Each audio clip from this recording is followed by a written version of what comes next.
दांत वाली बहू। रंजना कभी ब्रश नहीं करती थी।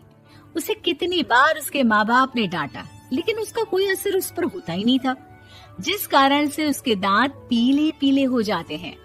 शादी के बाद। अरे बहू, वैसे तो तुझ में कोई कमी नहीं है, पर तेरे दांत इतने पीले कैसे हैं बेटा? कैसे मतलब? कोई सर्जरी थोड़ी ना कराइए। वो तो क्या नाम, मैं ब्रश नहीं करती थी तो पीले हो गए। अब क्या करूं? आप कहे तो लाल करवा लूं या फिर काले? यार ये क्या है, क्यों माँ से लड़ रही हो? लड़ रही हूँ? अरे मैं लड़ रही हूँ या ये बोल रही है कि दांत पीले हैं, पीले। अरे तपस्या थोड़ी ना की है इन्हें पीले करने के लिए। बकायदा ब्रश नहीं किया है 20 साल तक, तब जाकर। छी, कैसी बात कर रही हो? ये उस वक्त तो पीले नहीं थे जब हम लोग तुम्हें देखने आए थे। अरे तब साफ करवा लिया होगा डेंटिस्ट के पास जाकर। अब देखो कैसे पीले पीले लग रहे हैं। रंजना सास की तरफ गुस्से से देखती है। फिर शुरू हो गई पीले पीले पीले। अरे पीले तो तब भी थे जब मेरे हाथ का रसगुल्ला उड़ा उड़ा कर खा रही थी और बोल रही थी, लड़की नहीं गुणों का खजाना दे रहे भाई साहब आप। खैर, अब वो लोग करते भी तो क्या करते, पीले दांत वाली बहू पल्ले पड़ी थी तो झेलना तो था ही। एक दिन कीर्तन में रंजना गाना गा रही थी। अरे कमला बहन, माँ का द्वार है, यहाँ तो सब शुद्ध होकर आते हैं, फिर अपनी बहू को ब्रश भी नहीं करवाती तुम। दूर से पीले पीले दांत भक्ति में बाधा उत्पन्न कर रहे हैं। अरे कोई 2 साल के बच्चे थोड़ी ना लेकर आई हूँ मैं बहू बनाकर। अच्छी खासी लड़की है, अरे कैसे करवाऊं ब्रश? ये तो उसे खुद करना चाहिए ना। अब माँ बाप तो इसके जैसे तैसे निपटा दिए, ये नहीं सोचा कि सास कैसे संभालेगी। सास बहू को लेकर घर आ जाती है, लेकिन सोच लेती है कि अब इसे लेकर कहीं नहीं जाएगी। अगले रोज बहू कहती है, अरे क्या हो गया, मंदिर नहीं जाना क्या? कीर्तन का वक्त हो रहा है। मेरी मधुर वाणी से कान्हा जी जागते हैं और सोते हैं। आप तो जानती है ना उनकी भक्ति में कितना मन लगता है मेरा। वो क्या है ना, तबीयत ठीक नहीं लग रही है मेरी, आराम करूंगी मैं। तबीयत ठीक नहीं लग रही? अभी तो मिथुन के गाने पर नाच रही थी आप, और अब बोल रही है कि तबीयत ठीक नहीं लग रही। अरे भक्ति में मन लगा लो सासू माँ, ऊपर जाना है, क्या मुंह दिखाओगी आप? हाँ? सास को बहू की बात पर गुस्सा आ जाता है। मैं क्या मुंह दिखाऊंगी, इसकी चिंता तो ना कर, समझी? अपने मुंह की चिंता कर, जो ये पीले पीले दांत लेकर हर जगह पहुंच जाती है। पता है लोग कितना मजाक बनाते हैं। ना जी ना, मैं नहीं जाना कहीं तेरे साथ। तो ये बात है। कोई ना, मत जाओ, मैं अपने कमरे में ही बैठकर भक्ति कर लूंगी। ऊपर वाला दांत थोड़ी ना देखता है, मन देखता है, भावना देखता है। और अरे बस बस, तू सब कुछ दिखा, बस ये सफेद चमकदार दांत ना दिखाना किसी को, है? जा यहाँ से। बहू को सास की बात का कोई फर्क नहीं पड़ता, वो तो जैसी थी वैसी ही रह जाती है। सुबह नहाकर किचन में खाना बनाना, फिर खाना खाना, कीर्तन भजन करना और सो जाना। एक दिन, माँ जी मैं सहेली के घर जा रही हूँ, शाम को लेट आऊंगी। हाँ हाँ तो जाना, मैंने कौन सा तेरी आरती करनी है घर पर बैठकर।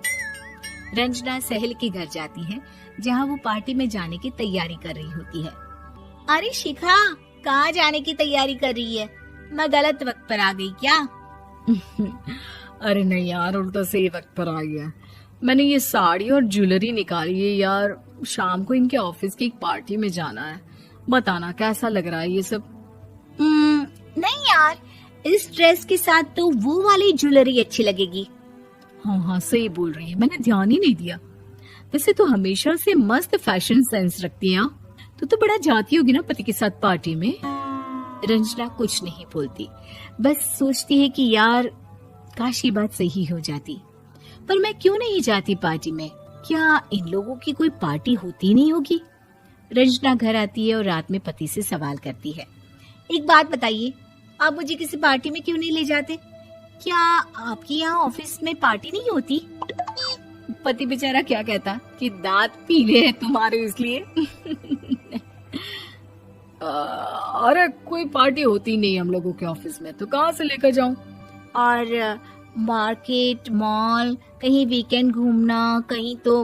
अरे यार, सारे हफ्ते में एक छुट्टी मिलती है, तो सोचता हूँ कि आराम ही कर लूं। क्यों? रंजना मन मार के रह जाती है। पहले कभी सास के साथ मंदिर जाया करती थी, लेकिन वो भी सास ने ले जाना बंद कर दिया। घर बैठी बैठी रंजना बोर हो जाती है। तभी उसे आइडिया आता है और वो मायके जाने का सोचती है। सासू माँ, 2 दिनों के लिए मम्मी के घर जा रही हूँ। अच्छा ठीक है, आराम से जा।